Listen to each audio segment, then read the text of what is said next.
I would imagine that this film is probably unlike anything you've done before as an actor. Is that true? Every movie is a custom job, you know. I think every movie you kind of have to find a way to do it, find a way to bring the director's vision to life. Instead of like a custom tailoring job, the script is one idea, and then you get there and you're like, okay, how do we make all this work? So, I mean, I like to think that every movie I've done is unique, but yeah, this is definitely one of the more unique ones, I'd say. Why was that appealing to you, this kind of opening a new present, if you will?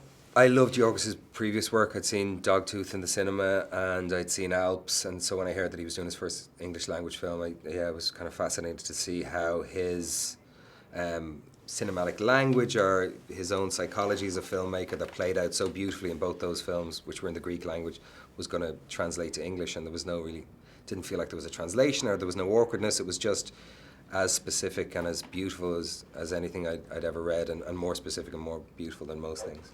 I thought it was really fascinating that it's so unique and unusual and dark and disturbing at times, and then ultimately I found it was about love. Sweet, isn't it, by the end? Yeah, ultimately it was about love and romance. Yeah.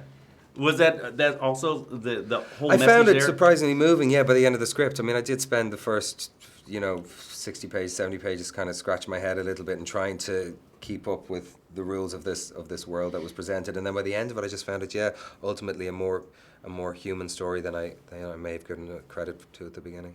I was scratching my head too, and then I just let myself go. Yeah, cool. Yeah. You just let I yourself think go. younger people are really taking to the movie because I think they're recognizing their own struggles right in the midst of trying to figure out what they want out of a relationship and all that. And people who have been in relationships for a long time are looking at what the themes that the movie touches on, like what is love. We say when we're younger, I love you, and it's a combination of all these things. And as you get older, you're like, now what did I mean by that again? Exactly. Like, I know I still say I love this person, but what does it mean now? Like, so the movie looks at all that, and I think it's also very funny at the same time. It is funny too. How do you describe the film for someone who hasn't seen it? Is there a way to do that in a nutshell?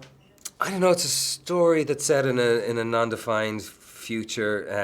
I've heard it referred to as science fiction because there is this sci-fi element where if you're alone in the world, if you have no partner to share your life with, that's been outlawed. So you're sent to a place that's called a hotel, because it is a hotel, and you have 45 days to find a partner. If you don't find the partner within 45 days, you get taken to the transformation room and turned into an animal of your choosing and sent out into the wild. So, and down out in the wild, there's a bunch of people who are kind of anti-authoritarian called the loners, and they have, relinquished any desire or, to be part of the social structure that the hotel represents so clearly, and they live in the forest on their own. They meet every now and then for dances, but they don't dance together, they dance alone. Kissing, flirting, all that kind of stuff is outlawed. So, and their place is supposed to be kind of a haven for anyone that lives in the hotel. Some people dream of that. My character escapes to the forest to be with the loners, but that shows itself to be as corrupt a kind of a social structure as what he had escaped from.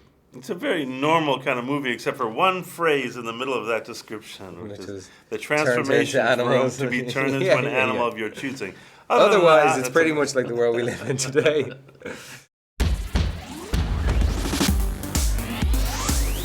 Made in Hollywood. Thanks for watching this interview. As always, don't forget to subscribe and let us know what you think in the comment section below. For the next Made in Hollywood interview, click right here. Do it. Click it.